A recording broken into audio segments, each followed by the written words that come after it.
So let's get to our guest then. In Portland, Oregon, we have Harris Zafar. He is national spokesman of the Ahmadiyya Muslim community. He is the author of Demystifying Islam, Tracking the Tough Questions.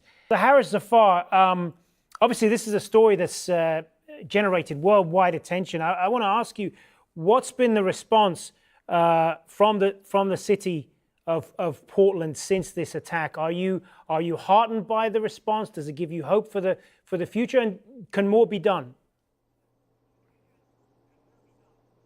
Yeah, absolutely. It's been quite a heartwarming experience just to see the outpouring of support that we receive. And that truly does show the character of Portland. We've seen this time and again. It happened after 9/11.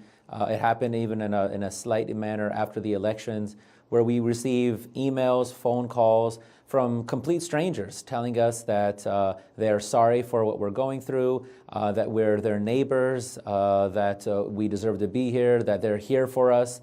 And so yes, that I think is really the takeaway here, is that despite the fact that this gentleman, Jeremy Christian, committed such an act of atrocity and tried to divide us as a people, it blew up in his face and has ultimately drawn people together. And what did you make of the response from President Trump? He tweeted about it in a tweet condemning the attack, saying they were unacceptable. The victims were standing up to hate and intolerance. Our prayers are with them. A lot of people welcomed that, but they also remarked on the fact that it was 3 days after the attack, and it was on his official White House account and not his personal Twitter account, which he normally uses. Do you think that criticism is justified? Could there have been more?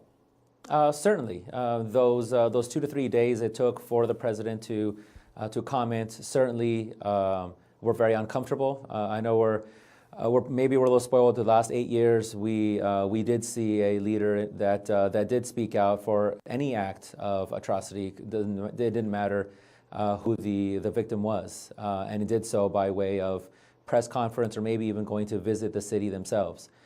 So it certainly was troubling, and I think the Facebook post by Dan Rather was remarkably eloquent in making the case for why the president hasn't yet spoken.